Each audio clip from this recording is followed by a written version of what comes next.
I am a positive with COVID now. Me and my wife both are. No. So we're going to be somewhat out of the limelight for probably the remainder of this week as we sort of isolate a little bit. So sorry to hear that, Mike. Yeah, I'm sorry to hear it, Mike. Yeah, we went today and got a rapid test. This was the first time that we was able to get into one. Had to go to Jonesboro down to the medicine shop down there. And luckily our son come back negative, but both me and Lynn come back positive.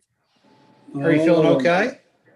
Well, we don't feel horrible. I mean, we've got some minor discomfort and some stuff like that, but it's not anything that's severe as of yet. So just keep us in our thoughts and prayers, if you would.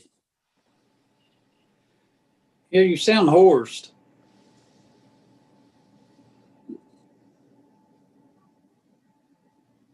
Do what now? I said, you sound like you're kind of hoarse.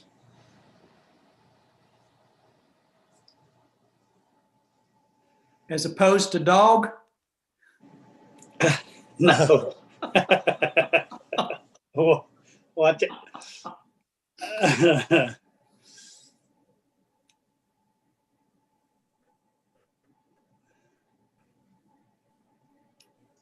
Who all are we waiting on?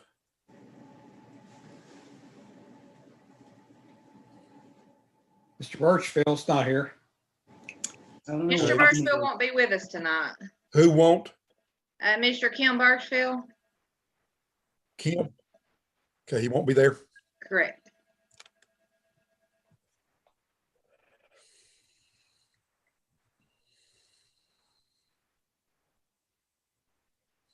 Miss Kelly.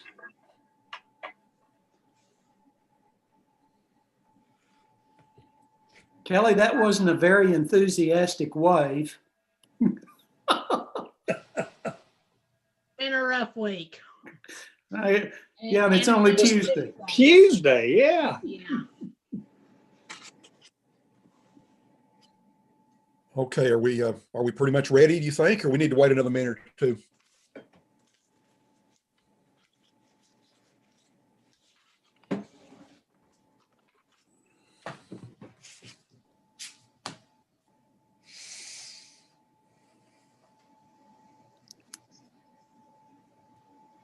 I think. Chairman, we got I'm not going to speak for you, but we've got a quorum, and maybe we can get some of the preliminaries behind us if you would like, and go ahead and get going. And then if there are others that are going to join us, they'll do so further down the agenda where they'll probably want to have some input if they do. Okie doke. Well, let's go ahead and get started. It's now 6 o'clock if we can. Welcome to each and every one that's joined, and those that will be coming on, we'll welcome them as they come online with us. Let's go ahead and have a roll call if I can get Shannon to do that for us. Chairman Mike Barnett. Present. Dr. Bob Acuff. Here. Kelly Collins. Here. Sonja Culler. Present. Kim Birchfield. Mike Simmerly. Present. And Wes Frazier. Here. Perfect. Mr. Chairman, if it's okay, Shannon, I'd like to also welcome Vice Chairman Mark Blevins and Commissioner Thomas Proffitt from County Commission. I'm glad they've joined us tonight. And also extend a welcome to the City Mayor, Kurt Alexander, and also to Daniel Estes, the City Manager. Appreciate y'all joining us. I see Commissioner Bailey is on, and Commissioner McCamey. Very good. Thank you all for coming. Yes, thank you. We had the minutes emailed earlier. Somehow I must have lost mine, but Shannon resent them to me. I've reviewed them. Has all the board had a chance to look over the minutes? Motion to approve the minutes. This is Sonja Culler. Second, Acuff. All in favor is by aye. Aye. Aye. Any opposed? All righty, so the minutes are approved unanimously, and we'll move on then to the director's reports and some other things that I'm sure are going to need to discuss in that report. Sure. The shelter updates are as followed. We had a great adoption event through the Thanksgiving holiday. We are now currently in an adoption event for the Christmas holiday. This adoption event is the 12 days of Christmas, so we're sponsoring a cat and a dog each day for the 12 days of Christmas. Some of those have been sponsored already by some of our people who came through the shelter. We are currently still working through appointments only for COVID reasons. The staff is cleaning the shelter continuously with the special cleaner that we have ordered that the hospital uses through our veterinary supply company. We do have some pets still at Pet Sense. We usually have 3 there. There's been a few adoption events there. And when the adoption events are going on there, there's only one person who can be with the cats through that adoption event due to COVID. The feral cat program is going great. We still have community involvement in that. And so far on that, we've had 201 feral cats from the community that have been spayed and neutered, That's vaccinated, awesome. and they have their ear tipped, and they have also been dewormed as well. So we're thankful for our community who continues to support that program. We really don't have any complaints with the shelter. Our staff has been healthy, and we're very thankful for that. They've been, watching out for themselves and their families. We do still continue to have an issue with trademark, and still with no resolution on the leak on the newer dog runs on the side. We've been fighting that battle for a couple of months. I did send him a text today. I did call him as well, and I got no response today, but I know that they're supposed to be meeting with Reedy and Sykes, and maybe they've already met with the city, and so it's not the city's issue, and what it's came down to is an engineering issue, is what that Travis from Trademark has told me on that. Our shelters continue to get animal control calls. We've had some people who've been bitten.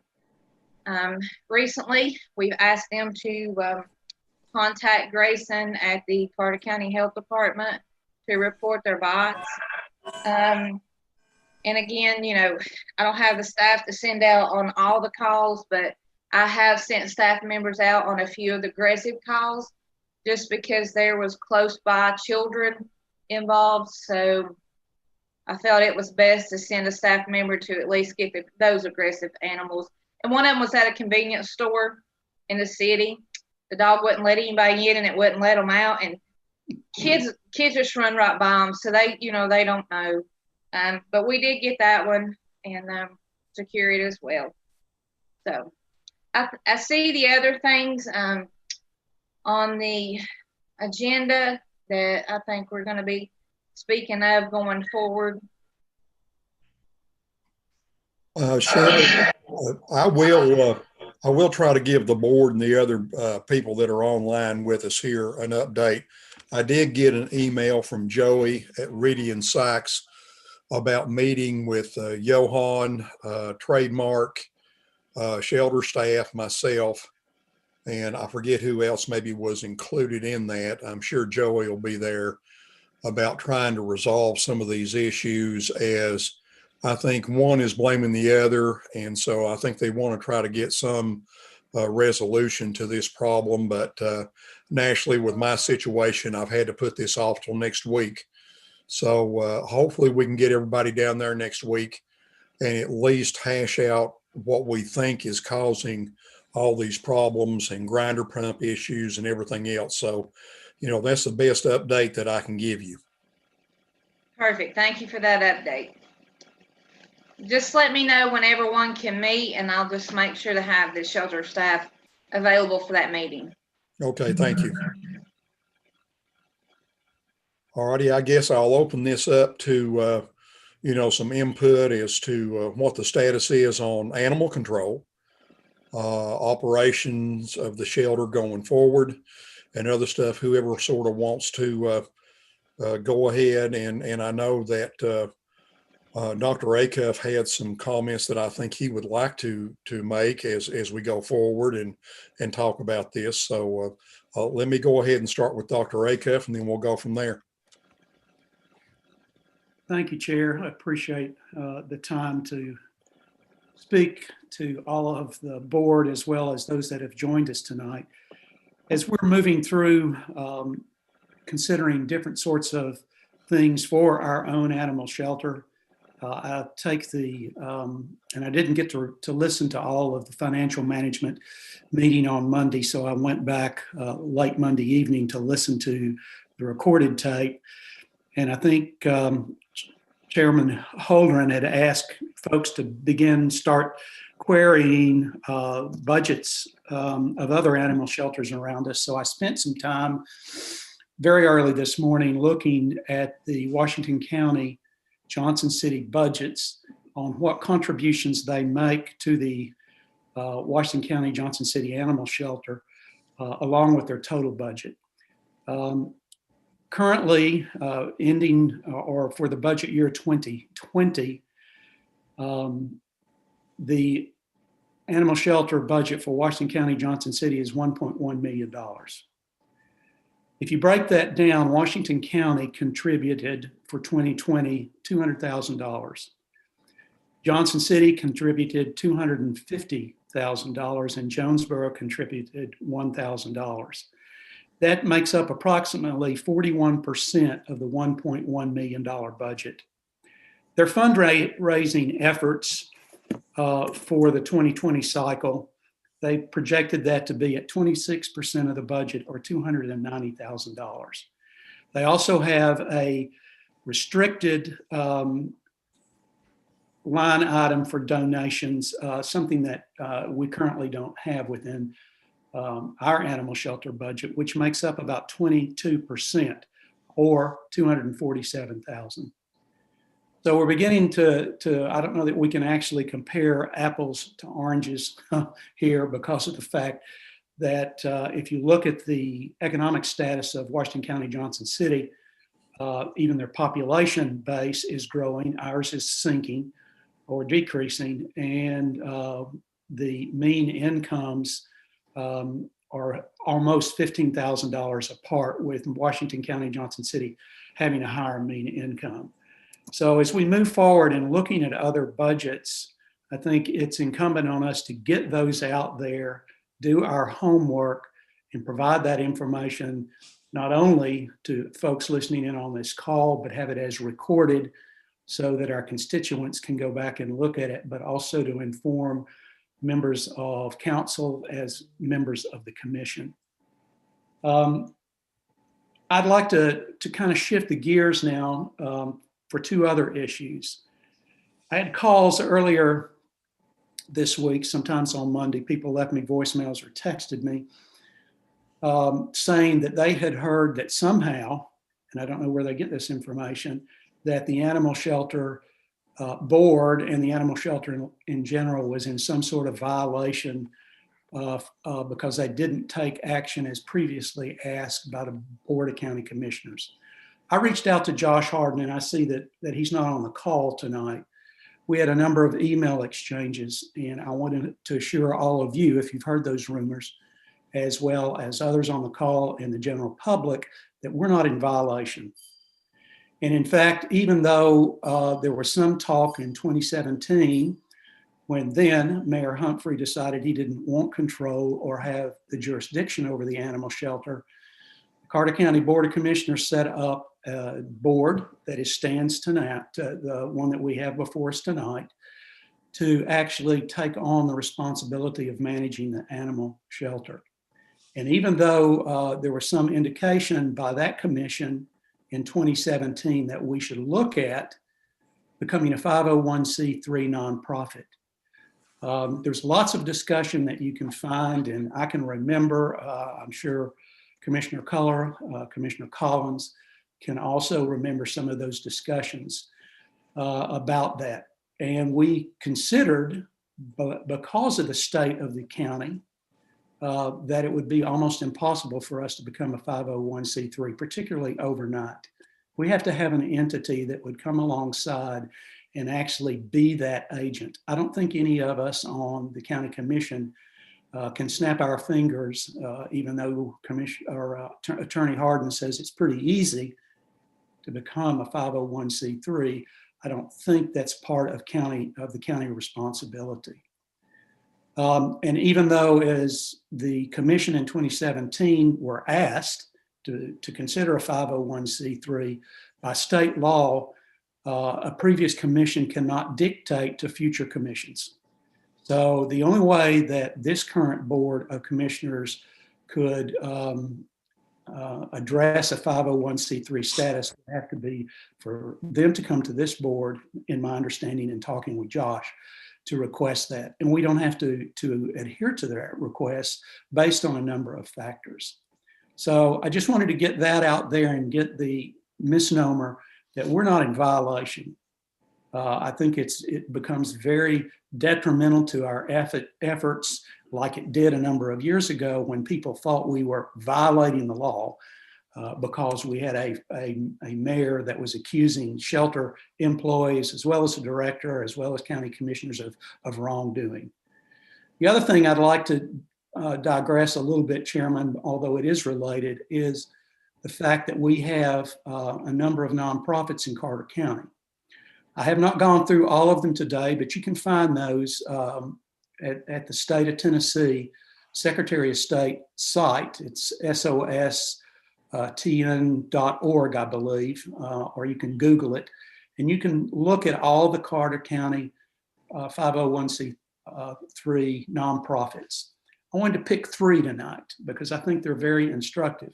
I don't think it's quite a surprise that one of the largest nonprofit organizations in Carter County is Isaiah House 117.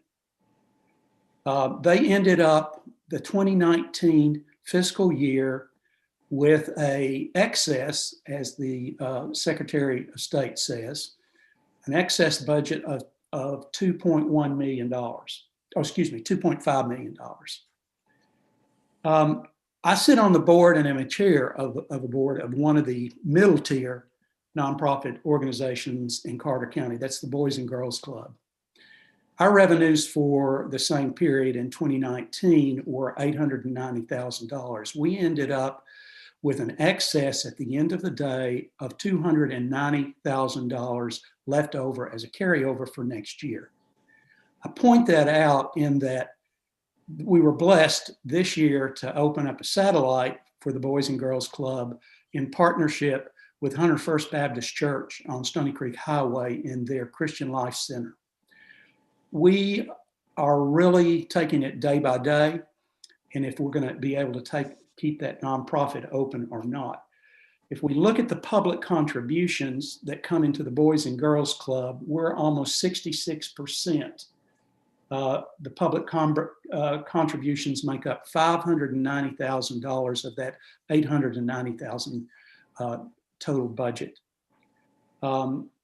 We receive about 5.14% from government grants. For last year, that was $46,000. So you can see we're pushing the envelope every day to bring in monies to keep these efforts supported. The last thing I'll mention is I went and also looked at an entity that would be closest to what we would draw from the population base, and that is the Carter County Humane Society. I don't know that I know that there would be other people that would contribute to a 501c3 for an animal shelter, but I do think we need to be very cautious in moving forward. If we look at the past efforts and successes and failures of the Carter County Humane Society, for 2019, they took in $18,800. They ended up for the year in a deficit of $3,700. So they obviously spent more than they took in. If we look back at the deficits in 2018, 17, 16, 15, and 14 of the Carter County Humane Society, 2018, they ended up in positive at 2,600. In 2016, they ended up at 17,000. 2015 at 13,000. 2014 at $217. My point being that I don't think we're going to match the $290,000, if that was a figure that we wanted to focus on from fundraising that the Washington County, Johnson City, and Animal Shelter do. In fact, I would challenge us as we go through and think about this, and if the County Commission gives us that request, or if financial management decides to take that up, which I think they have, I don't think the funding base is there. I do remind you that the Washington County government, as well as the Johnson City government, do give the Washington County, Johnson City Animal Shelter $450,000. And this year, they had a separate appropriation because, as you know, they built a new building, and that separate appropriation from the city of Johnson City was $109,000 to help them lower that debt service. So as we move through these issues, I just want to make sure that we know what's happening around us, as well as being reasonable on what we can expect from our population base. Thank you, Chairman. I appreciate that. I appreciate that research and information. Alrighty, I'll open the floor for other discussion from some of the other board members or people that are online with us. Mr. Chairman, Michael Simmerly. I've been working with Ginger Holdren on the County Commission, reviewing our state laws that the County Sheriff's Department has been working under up until recently, as well as the resolution that we had for the shelter laws. I got copies earlier in the week from Attorney Harden, and I've also been sharing those with our city manager, Daniel Estes, and we're trying to evaluate basically the difference in state laws as they're written or state statutes as opposed to what we had proposed. And ideally, I was wanting to be able to get simply a breakdown of what the differences were. We have the statutes we got from Attorney Harden. I think it was yesterday we received those.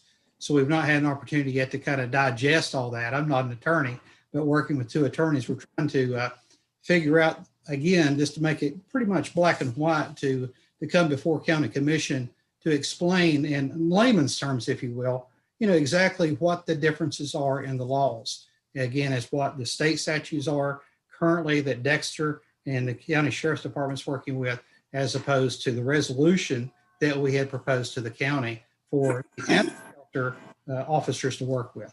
I don't know what differences there are there. Given we're working on that to, again, try to bring it before the County Commission so they can make it very clear to be understood. Thank you. Appreciate that also. I think that'll be very beneficial as we try to go forward. Chairman Simler. Yes. This is Commissioner James. I wanted to ask Commissioner Acuff one thing I missed when he was giving his update there. You don't mind? That's fine. Go ahead, please. Mr. Acuff, or Chairman, or Commissioner Acuff, what did you say that happened with our donations and stuff that we get now? What? The donations that we get now, I didn't mention what the animal shelter currently takes in through its Friends group. But certainly there are financial donations that you sit on the budget committee that we account for every month, as well as in-kind donations that we give a value to from people like Walmart or PetSense or anybody else that donates in-kind supplies and food. Does the animal shelter spend that on things now, or what? How does that work? The monetary donations, I guess. So we have a budgeted line item such as for medical supplies. We have a line item for drugs and medical expenses. And that is for our medications here. That is for our shelter supplies here, such as our gloves, our medication, things that we need that is pertaining straight to the animals. Once that line item money is used, we then asked for it to be, the donations to be transferred over. Say we'll transfer over $1,200 in donations to the food line item. A lot of people that come in will tell us, I want this spent on food, I want it spent on bedding, or I'd like for this to go towards spays and neuters. If they tell us how that they want it spent, we write a receipt for it, and that is accounted for in not in separate accounts, but as in separate categories as to where it can be spent for. I spoke to Mr. Brad Burke in length about how we need to keep up with that. So it goes through the trustees department when it's deposited, and it's deposited under donations. And with the receipts, it's sent up to the finance department. So Mr. Burke in the finance office has a breakdown of all the donations. So once we run out of money in a line item, we will have that money transferred over. And we did that last year to keep from coming back to the Carter County Commission and asking for money. We used the donation money. Well, I wasn't for sure when Dr. Acuff was talking about it, because, and I didn't know if I had got misinformation or what it was, because when Director Burke had explained it to me, he said that the donation money that we receive monetary is restricted, every bit of the donations, regardless of how they specify what it's for, restricted for the animal shelter, which makes sense. But it goes in a restricted line item just for the animal shelter. And I believe the rough guess he gave me a couple weeks ago was there's around $54,000 in there currently. Does that sound right? Yes, that sounds pretty accurate. Okay. Well, I just we've had some more. Usually we have more to come in through Christmas. I think what Dr. Acuff was talking about with the Johnson City, Washington County Animal Shelter is the bigger donors that support the shelter, not necessarily like their little donations of $100 or $200, but they're bigger donors that donate to the shelter there. Is that correct, Dr. Acuff? Yes, ma'am. And it really, if we look at the their fundraising events, making up 26% of their budget, as I said, was $290,000, and 22% of that $1.1 million are from restricted donations. So if you add those together, and anybody can do the math, that's $537,000 that they're benefiting by from fundraising as well as restricted donations. Well, what I was getting at was I misunderstood. I don't know if I misunderstood Dr. Acuff. I thought you said that the donations we got didn't go to the animal shelter, it come back. So, but that's fine. I just want to make sure Brad hadn't told me wrong on that. So just as long as that money is restricted for the animal shelters is what I was getting at. So that's correct, sir. Okay, that's all I had. Thank you. Thank you. Okay, I guess I have one concern that I would like to make sure that there's some clarity on. As we struggle with this animal control issues, what happens if there is while we're trying to work through all this, does the county have liability issues if an animal that would be rabied bit a child or something within the community? How does that play out as we try to figure out what we're doing with animal control? How does that work?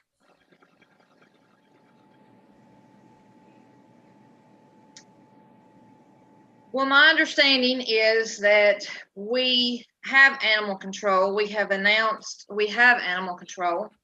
It is through the sheriff's department, and that is a separate entity from the shelter that is run under the sheriff's department's jurisdiction.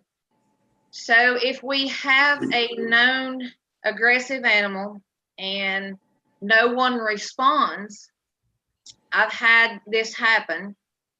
For all who don't know, there is a case out there that an animal had been called in on several occasions. The animal was not picked up. It was called in aggressively. The little girl got bit in the face and had to receive surgery that night. And then the child is now undergoing reconstructive surgery on her face from a dog fight. I have personally had an attorney to call me about this case. And I said that has nothing to do with the shelter. I have no information on that. And so I think she contacted some other people throughout the county to try to find the answers she was looking for. And this was the family's attorney. So in this case, if there is aggressive dogs out there and they're all over the county, and we've had several people bitten, we've had several animals that's been killed right in front of their owners. So that to me, I believe Josh has told us before, certainly can cause a lawsuit against the county. And I think Mr. Harden had answered that in our workshop, that certainly if we say that we have a service and we're not providing a service, we're liable for the service. Same as the city. Mr. Chairman, I've got two questions. Go ahead. One, if the county's responsible, then the city should be responsible. This is joint agreement, am I correct? You all are on this as much as the county is. So if the city gets sued, the county gets sued. If the county gets sued, the city gets sued. You all are donating money the same as the county is. But I think under the way it is right now, the sheriff's department is running animal control. It's not EPD. It's not the constables. It's not anybody else. It's the sheriff's department. Okay, that goes back to my second question I'm getting ready to ask right here. And this was actually to Mr. Acuff. You said Johnson City and Washington County contributes how much to their animal shelter? Washington County in 2020 and their budget, go to their budget documents and look, spent or contributed 200,000. Johnson City or Washington County? I said Washington County. Okay, 200,000. So that's all they contributed. That's right. And Johnson City contributed 250,000 this year, which covered, I think, partly their animal control officers, and then gave a separate appropriation for servicing their debt on that building, which was almost 110,000. Okay, and so in Carter County, the city gives us 100,000? 125,000, and they had talked about giving 150,000 until COVID hit this year. Okay, and our Carter County budget is how much our counties are given? Okay, so I want you all to follow me on this budget, and I'll sit down and talk to Brad. I'm just, our portion, we're given how much? Okay, listen to me. In all honesty, when you cut back the portions that the shelter takes in, Mr. Bailey, do you want to hear this or not? I want just a simple, plain, straight answer. Our portion of the county is how much to you? So your budget is what? 430 minus 125 minus we take in $40,000 to $50,000 in donations. Well, actually, not donations. They are deposits, I should say, back into the general fund. That's not taken into consideration. You all are not taking into consideration that when an animal is adopted here from this shelter, it's also supporting our local businesses out here. And we're getting tax revenue from that as well. Our people's buying food, they're buying collars. Down here at Pet Sense, it's helping her a lot, us having cats there. But if you take, say we have a 430 budget, and I'll do the math, 125 from the city, minus your, hold on a second, minus what we put in, we'll say we put $40,000 in donations per year, or not deposits, sorry. And then you take back, usually just about every year, we're giving back money from our budget that we saved on our budget through the plans that we've made through the veterinary services, through our vet that comes here. So we give back 50,000, say back to the budget. So now look at what you're really spending on the dollar amount when it comes down to it. Last year, I think we gave 63,000 back. So somewhere you can say anywhere from 180 to $200,000 supporting the shelter. A shelter the size of this compared to Washington County, $200,000 from the county.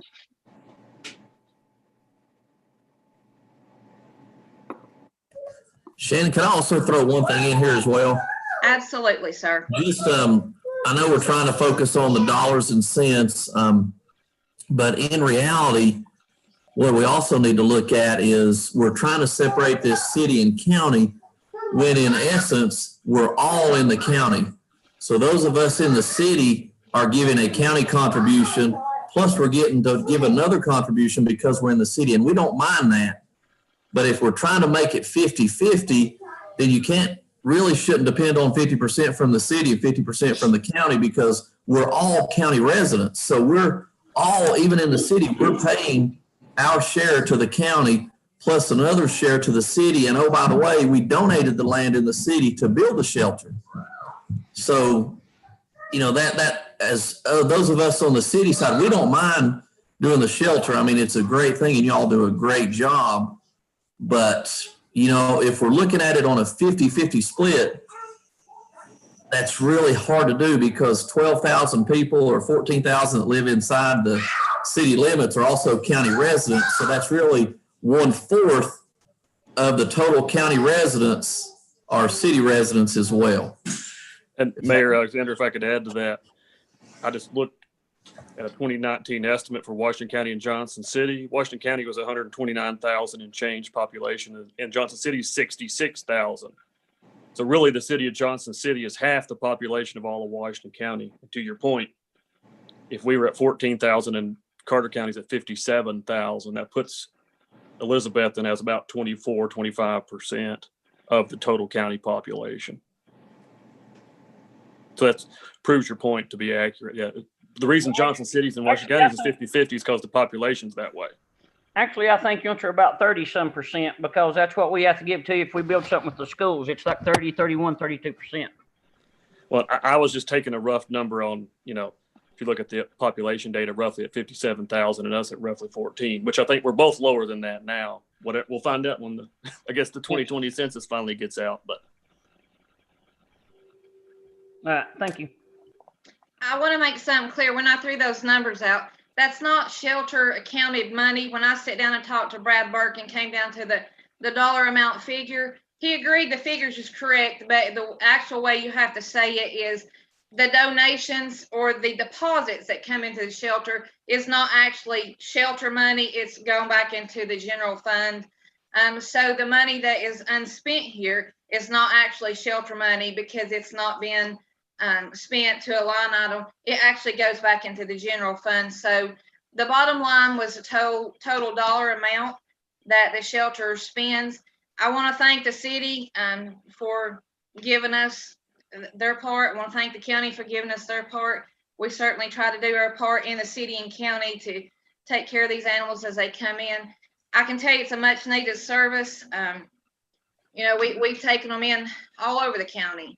And I can see that we're cutting back on the population from our feral community program, just in the cat population, as far as the kittens coming back through the kitten season. There is a small decrease that we can see, but the program's working. All right. Anybody else have some input they'd like to share? This is Wes. I'd just like to say I'm tickled with what we're doing as a city and county together, and we're in better shape now than we've ever been, I think. Just my opinion. And thank y'all, Shannon, for what you do over there.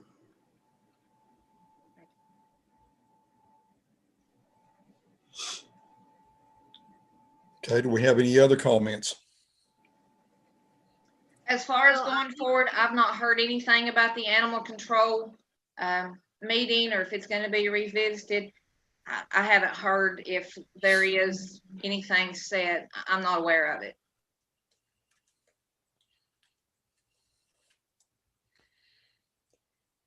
What we have to remember is, there's a number of services that are expected to be rendered. for county and city residences. And there's things that people expect. I don't think that we're being way too far out there by just asking for everyone to try to work together to try to make lives better for animals within these communities. And I think that we've tried to do what we can to reach out to people that are, concerned about what's going on at the shelter, what's going on in the budget process, and all those things. I mean, the shelter staff has worked tirelessly to try to give money back. And I think if you go back and you look at it and you look at the accounting situation, they have given back and they've done everything that they can. The Friends group tries to support the shelter every way that we can, but we're a small group. I think continually seeing these things pop up where there's a lot of disagreements and a lot of fact versus fiction on what's going on at the shelter or what's going on with laws, what's going on with fines, what's going on with all this stuff does nothing to help the Friends group garner more support. We have to do research and find out exactly what is out there. Some of the comments were made that this was just going to overburden, the judicial system, law enforcement and everything else. And that's not what we were trying to do at all. We're simply wanting to follow the state laws and try to encourage people to be better pet owners that maybe don't know better. And maybe they don't understand these things. And I think we have got to break down these barriers of dialogue and try to reach out to each other and figure out how we can make this community a better community, going forward for the animals in this community and animal lovers in this community. And I just ask that everyone on city council and county commission, reach out. If you want information, talk to Shannon and some of these other people, because she knows what's going on in Washington County and Sullivan County and these other areas that can help us, migrate through all this maze that we're going through right now. I agree, Mike. I think that if you look over the last couple of years, especially, I think we've really worked towards a strong relationship with the county. We've got a great city council. We've got a great county commission. I've only met Mayor Woodby a couple times, but it looks like she's going to do a great job. I mean, we're clicking on all cylinders, and I think what they do at the animal shelter is, I would put it up against anyone in the area. If you look at any animal shelter around, what they do with what they're given, I think they do a tremendous job. And I'm like you, Mike. I think working together, we're going to get a whole lot more production than we're going to get not being together. If that means a little more funding, hey, that's what it means. We look at the return on our investment. We think we're getting a good return on investment at the animal shelter right now, and we appreciate all that you all do. And I know we're trying to get a meeting together with the county commission. I think it's next month we're going to try to meet, and it's always good to sit down in the same room and work on some of our problems together. And I appreciate your guys' willingness to do that. Yeah. We appreciate you. Thank you. Mr. Chairman. Yes, sir.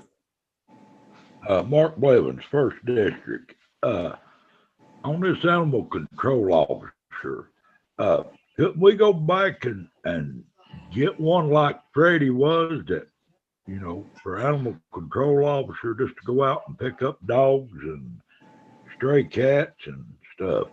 What would be the problem with having one like that instead of one that writes tickets and everything? Well, I think, speaking for myself, I think the issues that animal control faces now is a whole lot different than what it was back years ago with Freddie. I think, number one, you've got a lot more hostile environment out there with a lot of the things that are going on in the background.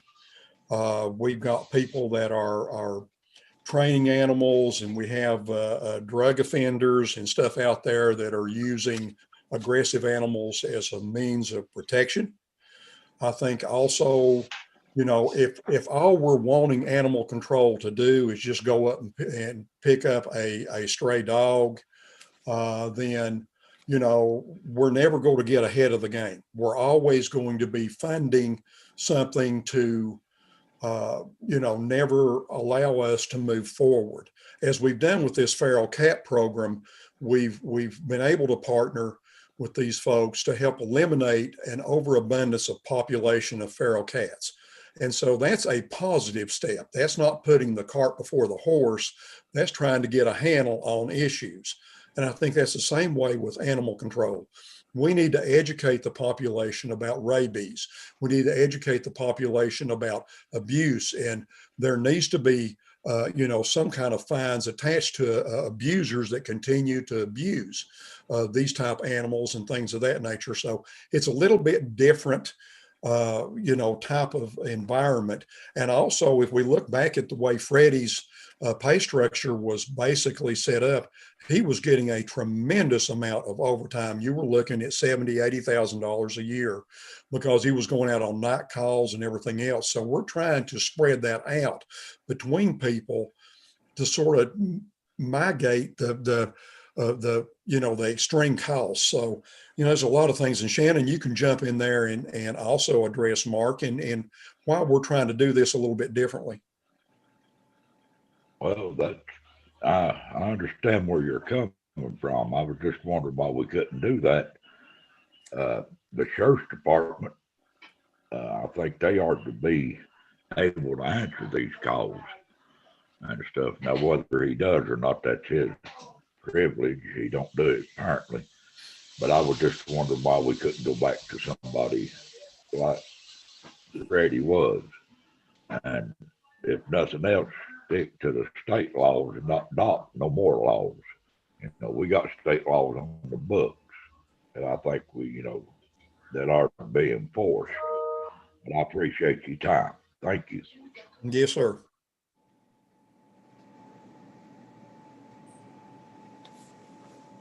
Okay, any other board comments? Yes, I've got a couple of things. I think we know I preached quite a bit about the city and county's part, and the city's paying their part plus what they pay in county taxes. But I wanted to get back with Mr. Simmerly. You had said that you were working with Ms. Holdren, Commissioner Holdren, on comparing and so forth. I didn't catch what the outcome of that was, or what you plan to do once, or if you did get your comparisons together, or what. I missed that part. What? Yeah, Kelly, I just got the information from Attorney Harden earlier this week, actually yesterday. And what he did, he provided me basically the copies of the state statutes. And I was trying to request the difference basically in what the state laws are currently on the books, as opposed to the ordinances or the laws we were wanting to adopt for the animal shelter. Now, trying to figure out what the differences are so that we could, you know, basically, you know, explain that differences to, like Mr. Blevins was asking about, you know, why are we asking for more laws? We've already got laws. And we're just trying to determine what those differences are. That's all. Because I know that it seems like at least when it became before the county commission here, I don't know, what was it, Dr. Acuff, here a few weeks ago, when it came up, you know, it was, you know, it was voted down. And I know when it was voted down, I know I probably would have had that question, you know, what's the differences in the laws here? You know, what are we asking for versus what's currently on the books? That's all. Chairman Acuff here, just let me respond very quickly. Yes, Mike, you're absolutely right. Remember, we did have a workshop that some attended and some did not. They would have gotten a view not only from shelter folks, but also our county attorney. And I think our county attorney made it fairly clear in that workshop that the resolution and the regulations support state law. We're not adding anything to that. I hope you and Commissioner Holdren, when you all come together to compare these, will find that to be, in fact, what Attorney Harden told the entire group during that workshop. So my understanding is that going forward, we're only supporting or making sure that state law is adhered to.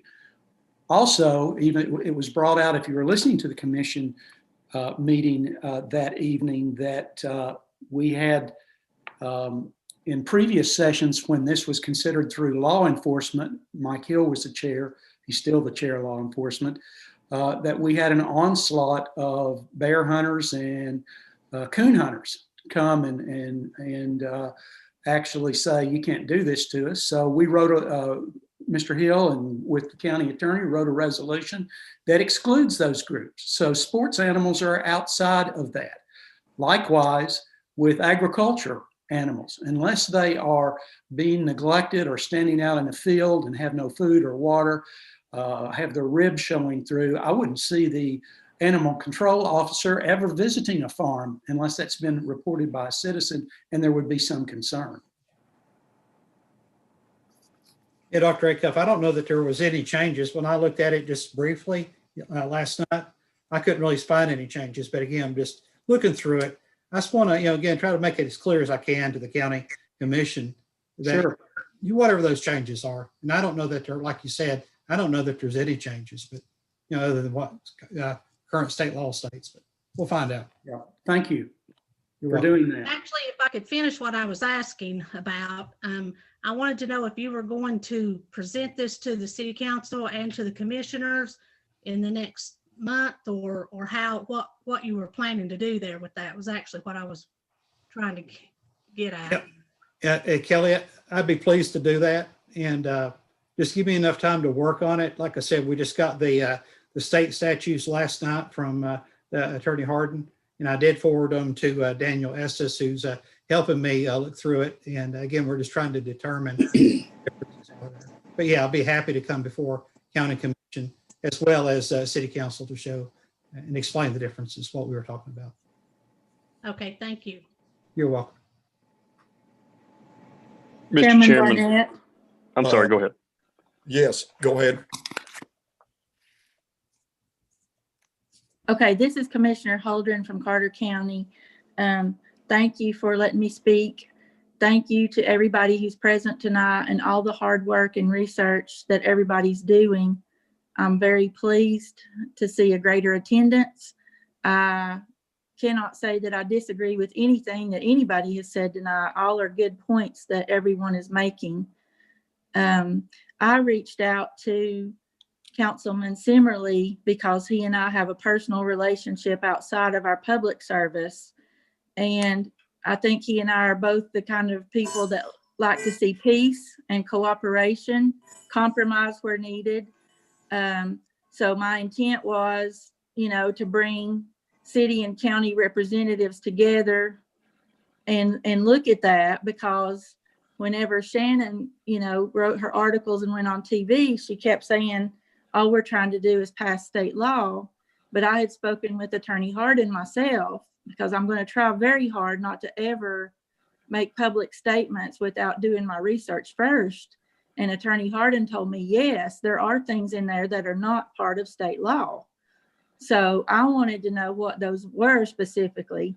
And as Mr. Simmerly said, we haven't had the chance to really look at everything because we didn't get the documentation until yesterday. So the only thing I can say right now is that the citation part of it is the major difference. So when you say that you are only trying to pass state law, you also have to be honest and say that we propose citations in there. And a lot of those kinds of things is what upsets people. They feel like their rights and privacies are being infringed upon. And I was asked by Mr. Simmerly if anybody had made a statement at full commission that night. If Director Posada had explained that the main goal of those regulations was not to write citations. And I said, no, nobody spoke to that. So the only thing we could do was assume that that was a major part of it, because it was mentioned, quite a bit throughout the 13-page document. If that is not a major goal, then I would like to see this board rewrite those regulations. And if you don't intend to leave out the citation part of it, be very, very specific and clear as to when a citation would be written. Would a person receive a citation on the first visit to a home with an animal? Would they receive it on the third visit to that same home with an animal? I think that it needs to be spelled out. I like everything to be as specific as possible so there are no uncertainties. So I would say make a list. We're going to write a citation for this cause at this number of fence. It's going to cost this much money. Make sure that you follow that money all the way through to the court, because if they don't, I was told, okay, that if they even do pay, that they still have to pay the court cost. So it's not as simple as a $15 citation. I don't believe. Now, I've asked a lot of questions, people. I wouldn't make that statement if I had not been told by attorneys and other court officials that they do have to pay court costs in addition to that citation amount. So I would say, please, please, please look at those regulations again and make a list of what you're going to charge and exactly when, and make sure you follow it all the way to the court for a total cost. And compare that cost, if the citizen pays, to the cost of the county, hiring the attorney and whatnot. Look at it all. And, I want to see this work out. I want to see animals protected. I want to see children and other people protected from vicious animals. I want to see our shelter feeling positively supported and encouraged by their community and their service people. I am not trying to be stubborn or hard to get along with, or, trying to cause any kind of problems whatsoever. I want this to work out. I'll be glad to take any questions if anybody has any specifically for me, but thank you, Chairman Barnett, for this opportunity to speak. Thank you, Commissioner. Ms. Holden, I would like to respond to some of the things that you have asked about. In the workshop, we discussed a lot of this in detail. And what we are trying to enforce and what we were trying to pass is state laws. The citation and penalty part is a part of repeat offenders that come to the shelter. Just within the past 2 weeks, an animal control officer goes out and picks a dog up on Friday night. The man comes Saturday morning where we were closed to the public, demanding his dog. So of course we let him have his dog. Sunday night, the dog's picked back up, aggressive, on the same lady's porch with a chain wrapped around it, and her having trouble getting in and out of her house with an aggressive dog. So this is a repeat offender. The guy comes down here, threatens to sue the county because we stole his dog, even though it had a chain with it, and the chain was wrapped around the lady's porch. The man comes down here. This is repeat offenders. The animal control will not go out riding up and down the road trying to find a dog to pick up. Believe me, we have plenty here to take care of. But as the calls would go through 911, it's out there. I've been out there in these homes with Freddie. Mr. Humphrey wanted the calls to go through me at one point in time. No matter the time, the day or the time, I went. I got the calls and I went. The environments out there at 1, 2, 3, 4 o'clock in the morning are not good. Their houses out there, they're not good. The situations, a lot of times when you get out there with these animals, with the people, it's just not a good scenario. So we would like for them to still go through 911. Once the call comes back to the animal control officer and the animal control officer responds, at that point in time, there are situations out there. Just this week, we got a call of an animal coming to the shelter because they didn't have proper housing. Their neighbor had called in on them. They didn't have proper housing. So when the call came here, I said, if that's the only issue, that you have is not proper housing, why don't you reach out to some of these resources that we have, see if we can't get you a dog house so you can keep your animal. It's not that we're trying to keep these animals at all. If we can help through the resources we have, that's what we want. We want to take care of our community, not take away from the community. I don't remember many of you coming and asking me any kind of questions about this. There are several not projects, but there are several places that we can send people for help that can actually, if they're low on food, I know that the Friends of the Shelter has give people food and has sent people food. It's not that we want to take them because they can't feed them. If people are having a hard time throughout our whole entire community, if we can help them with a bag of food, we can't give food from the shelter. We can't give anything that belongs to the shelter away. But the Friends of the Shelter group has been phenomenal at helping out in the community and things like this. When a person comes in, the first offense, it depends. Did your dog just get out? Was your child late for the bus and left the gate open and your dog run out? I don't think they need fined on the first offense. But when your dog comes back 2, 3, and 4 times, I think it's a repeat offender situation, and it shows your irresponsibility. And at that point, you need to become responsible with that owner. That's what we're targeting. It's not that we're trying to make money off of it.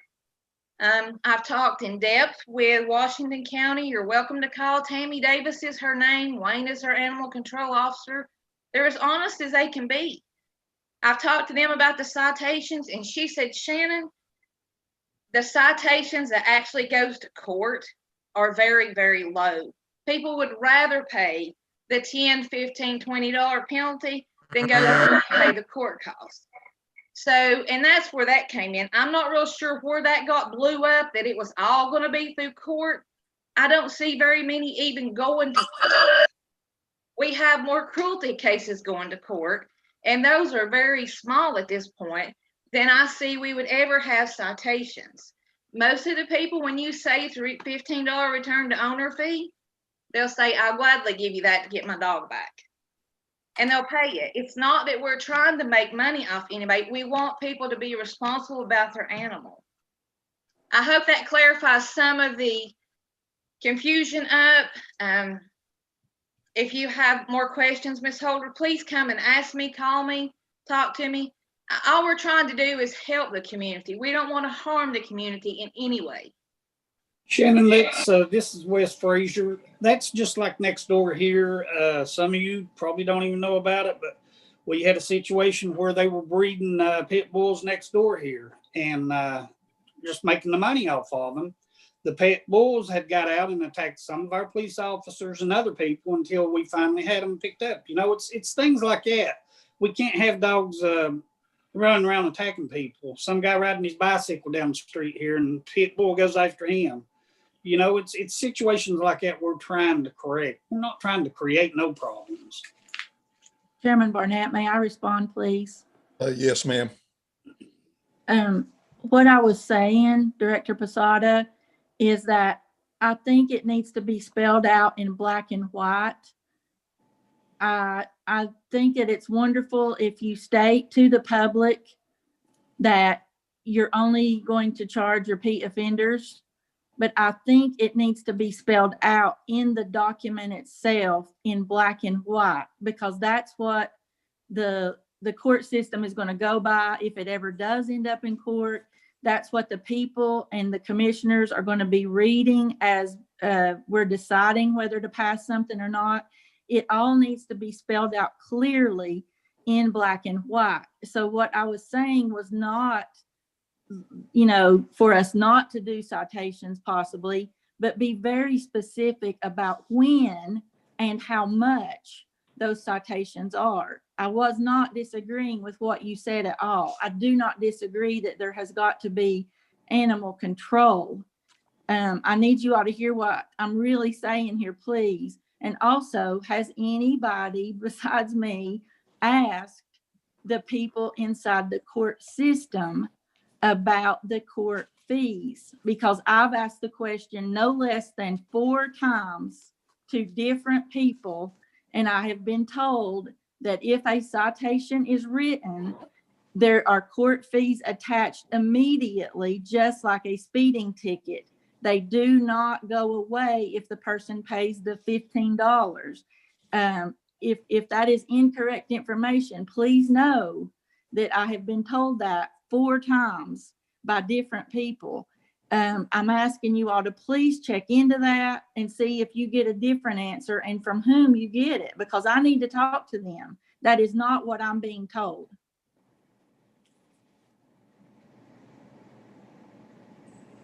Mr. Chairman, I wanted to add one thing if I could. Yes, sir.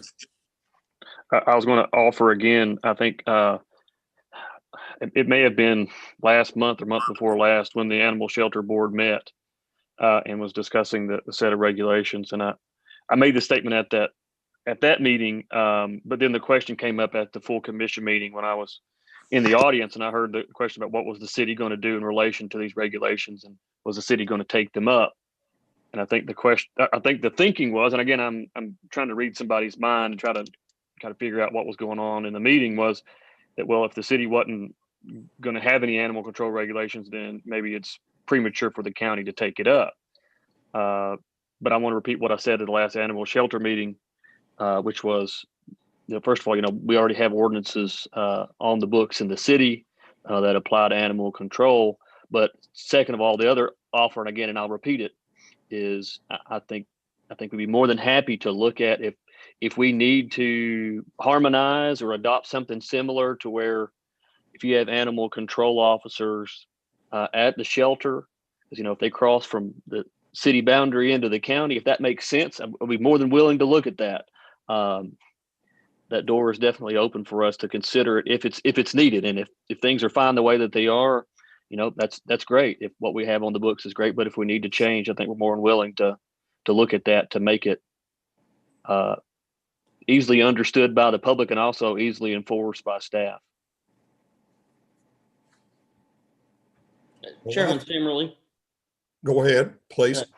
Austin James here. I was going to respond to Mr. Estes. Mr. Estes, one of our conversations we had with Attorney Harden, he did strongly recommend that whatever the county was to adopt, that the city would need to try to get on the same page and us have one document. He thinks it's going to be too much for an animal control officer to try to differentiate. And, if the dog's in the county and it runs over to the city line because it's right next to the property or something of that nature. So that would be something that the city would have to get on board with us as far as how to try to get something that's a centralized document. So we're not trying to enforce different regulations as you cross one border to another. But that's what Attorney Harden advised us that he thought would have to be the best thing for it, try to work out the best. But Thank you. I think it would bode well for all of us to have simplicity in these regulations and clarity as we go forward. Shannon, can you reach out to Washington County again and maybe find out how their citations go through the system, and if there's any other fees attached to it, or if there's things out there that maybe we just are not quite familiar with? Yes, I can. And when I spoke with Tammy, also in Wayne, the animal control officer, when the penalty is not paid at the shelter, he writes the penalty first. And once they give them so many days to pay the penalty at the shelter, and Wayne files these in a separate cabinet at Washington County Animal Shelter, and he checks these on a weekly basis. Once they are not paid, then he goes to the court himself and files a citation. I would assume that there is court fees that is placed with it, whether they pay it beforehand or whether they go to court and pay it. My understanding was they had an ample opportunity to pay the penalty at the shelter first, and then when neglected, then they go to court and pay the court costs plus the penalty. It's a way that both of them have explained it to me. I'll be glad to reach out to Tammy and Wayne again. Tammy I did ask her if she could be on our Zoom meeting. Unfortunately, she had a meeting tonight herself with her shelter, or she said she'd be glad to join in any meeting as well. Okay, I'd also like to know the time frame that they're operating. Is it a 14-day? You know, how much time is a person given to address these fees at the shelter, if you would? I think that is something that needs to be set by the Animal Shelter Board. The fees need to be set, the penalties, dollar amount needs to be set. You know, it needs to be discussed. I don't think really you can put in, I mean, it's just like giving someone a ticket. You know, you stop them, sometimes you give them a ticket, sometimes you let them off the hook. I think putting something, and we all know how rules go, a hard, fast rule is hard at times. So I think that needs to be, some of these needs to be up to discretion of the animal control, but I honestly think that the Animal Shelter Board needs to sit down, you know, and just discuss the fees and set the fees. We had discussed fees before, but until that we knew animal control was coming back, we never really laid a dollar amount onto the penalties. So, you know, if animal control does come back to the shelter, I think that'd be a proper time to discuss what the penalty amounts would be. And keep in mind, as Attorney Harden said, there's no penalty that can go above $50. And that's the state rule. Yeah. Chairman, one of the things that I would ask Shannon is in response to city managers talking about ordinances in the city, and others on the call who have said level the playing field between both the city and county. I'd like to know how Washington Johnson City do that, because of the fact that Johnson City has its own ordinances, as does Elizabethton. And and maybe Councilman Simmerly and Commissioner Holdren, as they go through this document, can also compare the ordinances. I don't know for a fact, council can answer this, or the city manager can. I don't know that there would be laws or ordinances on your book that are not state laws, unless it's a leash law or some other aspect that you impose different than the county would. I think some in the city is like your farm animals in the city, just things like that. Walking your dog, if your dog has a bowel movement, it's your responsibility to pick it up. Sure. In the county, I think that's just some of the minor differences with the county and the city. Yes, they're all state laws and they all need to be enforced, whether it's city or whether it's county. Mr. Estes, if you would like to comment further on that. No, I think you've covered it well, Shannon. I would just say that, yeah, I mean, we'll be more than willing to look at it and say, to your point, I mean, there's going to be certain regulations that make sense in a city type setting. And of course, obviously we'll want to keep those, but again, that's why I think the vast majority of what we've already on the books may be, it may not be drafted exactly like this one is, you know, in the 16 or 17, 13 pages, whatever it was. 13 pages, it may not be written precisely that same way, but if it references the same authorities and gets you to the same place, there may not be anything to do. It may be fine and you say go, or it may be you tweak it here and there, nibble around the edges. But again, I wanted to offer that as an opportunity if it makes sense, and the county's going to proceed, then we could look at how we make that come together. Because I mean, it's kind of two halves of the same coin. One, you've got, you know, some regulation that you're looking at here, but then also it's the request for animal control officers that kind of go hand in hand. You really need the staff to be able to take on the work that's out there. So I said that to say, you're really going to have a little bit of lead time anyway. Once you get approval for these set of rules, we'll have an opportunity to catch up, because we won't really have animal control officers on staff tomorrow. You know, you won't snap your fingers and they be here.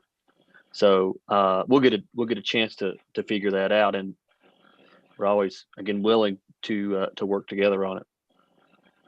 Thank you, Mr. Chairman. Go ahead, Mark. Yes, Shannon, just one quick question. If this passes and you collect fees on these tickets, where does this money go? Does it come back to the county, or is the shelter going to keep it, or what? That has not been determined. The way I see it, there's two places it can go. One is a general fund, and one is in a reserve account to go towards the next year's funding for animal control officer. Either way you look at it, it's probably going to go back into funding an animal control officer. I know that in Washington County, those fees do help support the animal control officer there. So whether it goes back into the general fund and we have to ask for that money in the next cycle's budget, or whether it goes in a reserve account and it's taken off the dollar amount needed to fund animal control, really either way, I see it's going to support the same purpose. Okay, and to clarify something on this court cost, if you get a ticket, you've got to pay court cost on it. And I believe there's no way around that. I might be wrong, but I've asked the same question as Miss Holder, and I get the same answer. If a ticket's wrote, it's got to be a court cost put onto it. Either Yes, way and it goes. I believe both of you are correct on that. What we want to do is try to prevent from a citation being written. And that's why that you will have 15, 20, 25, 30, 35, 40, no more than $50 penalty to be paid at the shelter to keep it out of a citation going to court. We don't want to price anyone out of their animal. We just want to make people responsible to know it's not okay for your animal to run up and down the street and kill somebody's dog, or bite somebody, or break somebody's leg, or cause somebody harm that could be totally prevented by a responsible pet owner. That's all that we're asking to do. Okay, thank you so much. Thank you, sir. Mr. Chairman, if I could, a little commentary on that one, I think that might be relevant. I was looking at what Mr. Simmerly had requested of Attorney Harden. I was looking at the statute on dogs not allowed to be running at large. That's already in state law. When you violate that period, just having your dog running at large, which a law enforcement officer could cite you for, that's a Class C misdemeanor, punishable by fine only. Obviously, there's no jail term. What they mean by that?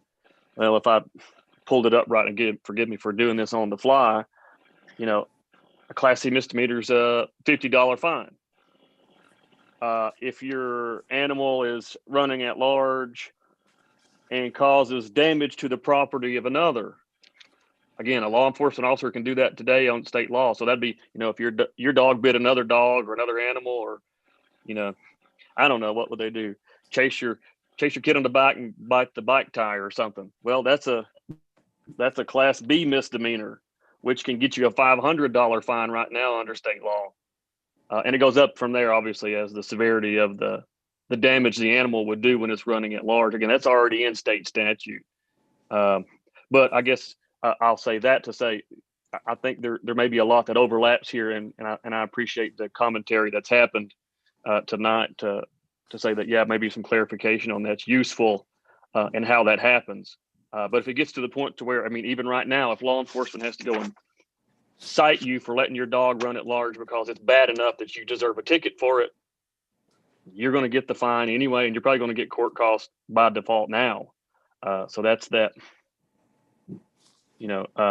discretion you would use and whether you would cite somebody for it, again, right now as law enforcement. But I understand the question. And I'll say, I kind of see it. It's not exactly the same thing, but the context that I see what we do with code enforcement generally, and the intention would be, it's not for punishment. It's not for revenue generation. It's for compliance. You're trying to get people to follow along and do the right thing. Nearly everybody does the right thing. Sometimes things are mistakes and accidents happen and things happen. But then you have your few who just refuse to try to get along. And that's where you need some sort of eventual penalty authority. And I know we see that in municipal court. We cite people to court, and it's, well, we ask you to mow your grass. Well, we'll send something to you in the mail and tell you to mow your grass. Well, then we'll drop by and hand you another citation, a note that says, you need to mow your grass. And then finally, you know, by about the third time, you've really gotten an actual citation to show up to court. And lo and behold, on the eve of court, the grass gets mowed, and, you know, city judge can say, okay, well, you know, be mindful of that, and we'll dismiss it. And it's already taken care of. So that's discretion by your staff, you know, whoever's enforcing it. That's discretion by, you know, the prosecuting attorney. In that instance, it's the city attorney. It's discretion by the judge to whether it needs to, you know, whether it's taken care of or whether it's actual one that deserves to be heard, and there's actually a penalty. It needs to be there. Again, that's the context in which I see it, and I appreciate that mindset as you go into it.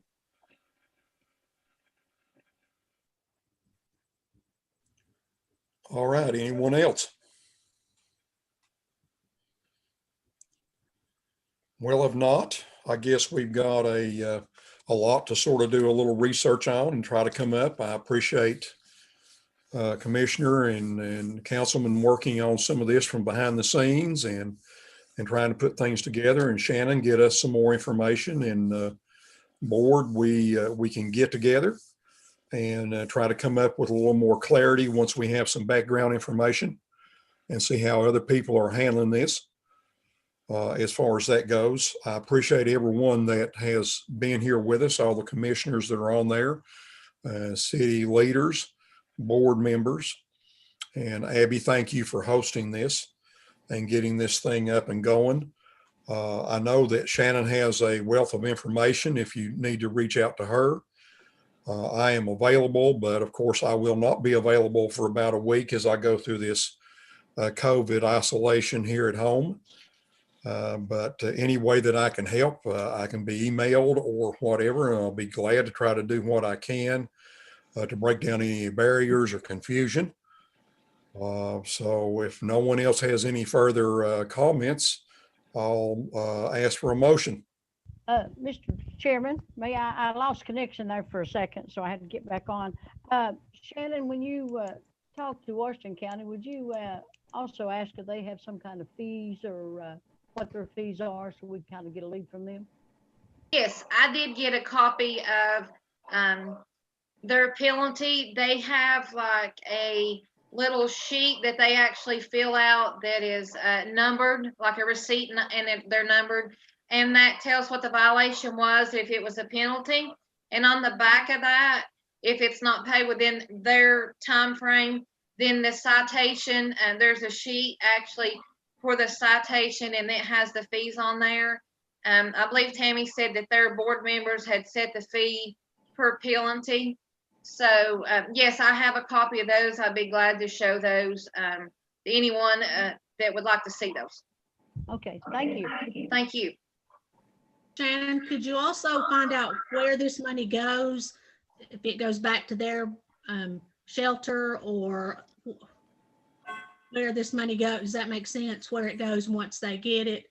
Yes, this money does go back to funding their animal control officers and their shelter. It goes back into their shelter budgets. Okay, so their budget would actually be a little bit higher then if you're adding that on to it. That is part of their, she has a line item for that, and that is in the shelters part of money provided towards their budgets, if that makes sense. Okay. Do you understand what I'm saying? Yes, I just wanted to know how they proceeded to put the money, where they were going to put it, if it went back to the main commission, and then they sent it back, or how. I just wanted to see how they did it. My understanding is that helps Tammy's part to fund her part of the shelter. What the city and the county doesn't fund, that helps her with her percentage, 26% or whatever the percentage was, as her part to fund back to the shelter.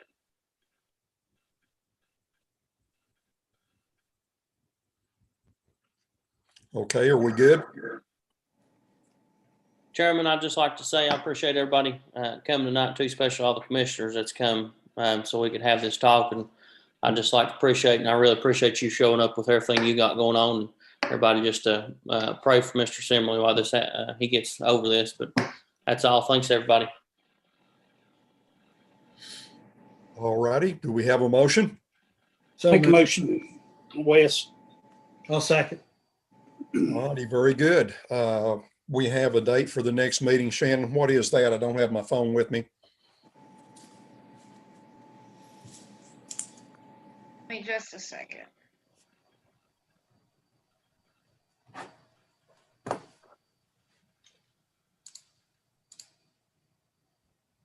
January the 12th? January the 12th. Yeah. All righty then. Hopefully we can continue to move forward. And we thank you all very much. And I hope you all have a good evening and Merry Christmas to you all. Thank you, everybody. Merry Christmas. Thank Merry you all for Christmas. coming. I appreciate your comments Yes, thanks, and your everybody. concerns. Thank you. you.